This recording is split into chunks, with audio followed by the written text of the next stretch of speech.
I am Ferdinand Marcos, and I am the President of the Republic of the Philippines. I stand today on behalf of 110 million Filipinos. Kababayan, magandang araw po sa inyo lahat. Meron lang po akong update tungkol sa iba't ibang kaso tungkol sa flood control na mga problema sa mga iba't ibang kontrata. Ipapabot ko po sa inyo na ang 96.5 million na Ghost Flood Project sa Davao Occidental, naglabas na ng warrant of arrest ang korte laban sa 10 pangunahing sangkot dito sa anomalyang ito. Ang mga akusado ay nahaharap sa kasong graft at malversation. Ito pong mga kasong ito, hindi po bailable ito. Hindi pwedeng bayaran ang kanilang para sila makalabas sa kulungan. Kabilang na po rito si Sara Diskaya na sa kasalukuyan ay nasa kustodiya ng NBI. Bukod dito, may 8 opisyal pa ng DPWH ang nagpahayag na kagustuhan nilang sumuko.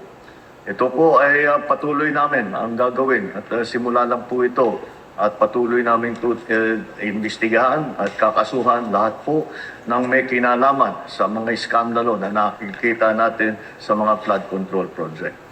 At titiyakin po natin na hindi lamang sila ay makakasuhan, kundi maibalik ang pera ng ating mga binayad ng ating mga kababayan ay ibalik sa kaba ng ating bansa.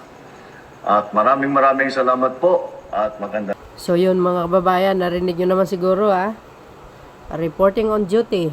Nagre-report ang Pangulo tungkol dito sa mga sangkot sa flood control. Ito yung pinakamagandang development sa nangyayari. Ayan. So ibig sabihin, yung graft and malversation. Naku mga bes. Walang non-billable pala yun di ibig sabihin, hindi pwedeng piyansa ala. Si Diskaya. Oh my goodness. Sa yan? Saan ba? Occidental Mindoro ba? Grabe kayo. Davao, no? Wow. Yan ang sinasabi natin Gumagawa ka ng yung kasamaan. Darating ang araw, babalik din sa'yo. Masamang masama. Diba? But anyway, shout out sa mga Marcos Loyalist supporters, Filipino and OFW. Ayan, nag-update sang Pangulo, in-inform lang ang taong bayan at tayo naman, isi-share natin para ma-inform din ang taong bayan. Sa mga Marcos Loyalist supporters, siyempre matutuwa mga yan. Pilipino sa OFW. So dahil dyan sa kay Diskaya, mga kababayan, ito, basahin ko sa inyo.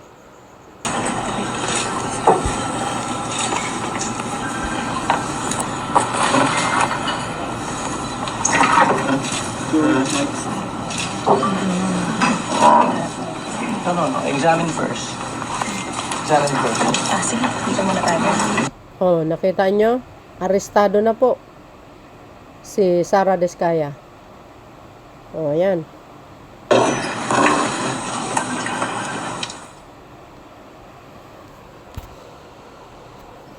Ayan, mga kababayan, Sara Diskaya, arestado na. Inihain na ang warrant of arrest kay Sara Diskaya sa kasong may kaugnay sa 96.5 million Ghost Flood Control Project sa Davao Occidental pala yun. Yan You see mga bes? Ano nga ngayon masasabi na ninyo? Di tama yung sinabi ni Pangulong Marcos Jr. Bago magpasko, may nakulong. Ayan, arestado na. Sabi po ng GMA News. Ayan, pupusasan na siya. At saka, bago mapusas, i-examine muna raw siya. Okay? Sabi sa inyo Ay, ewan ko na lang. Gumawa tayo ng kabutihan, mga kababayan, para hindi po tayo nasasadlak sa mga ganitong klaseng sitwasyon. Ang sarap mabuhay kaya. Di ba? Kahit sabihin mo, hindi ka naman mayaman, basta maganda yung trabaho mo, o hindi ka nakakasagasa ng ibang tao, o wala kang record na na masama, at least nakikita natin yung bunga ng pagpupursige ng Marcos administration. You see mga beswa, Ayan, shoutout sa mga Marcos Loyalist supporters, Filipino and OFW. Yan ang sinasabi natin Oh, ayan Oh.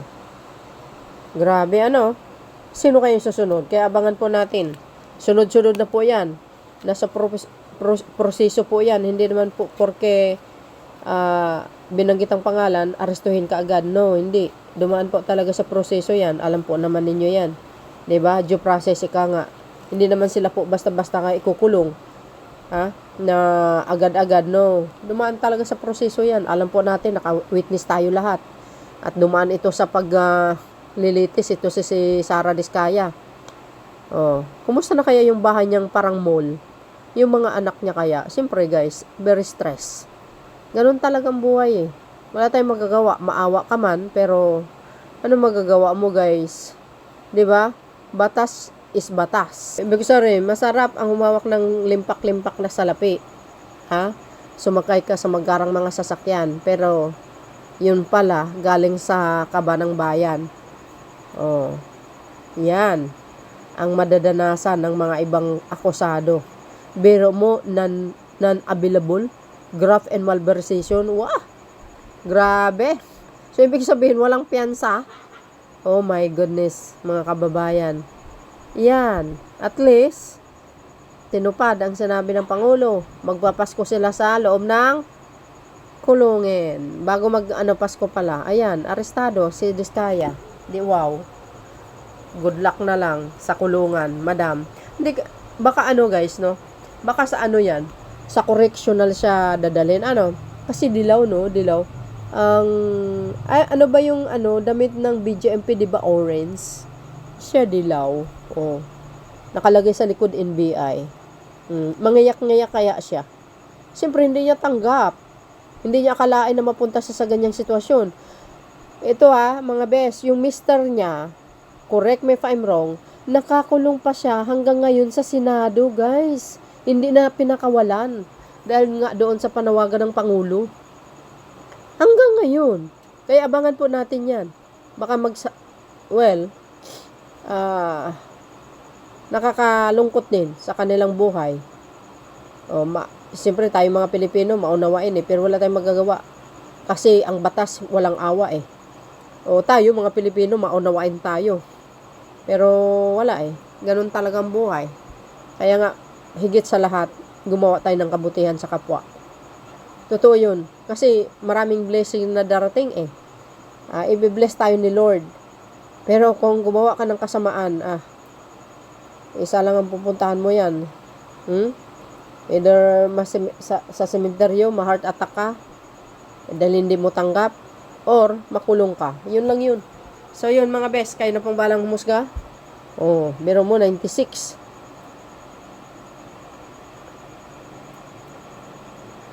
Di ba? 96.5 million.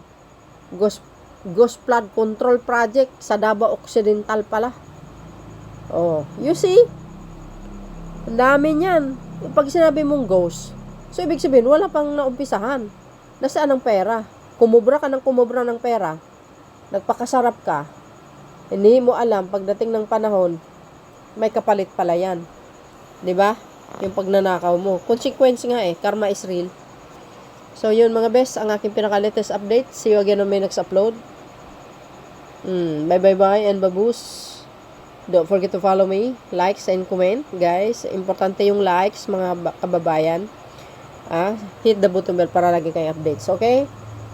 Advance Merry Christmas, everyone. There's more. Bye and baboos. God bless Philippines.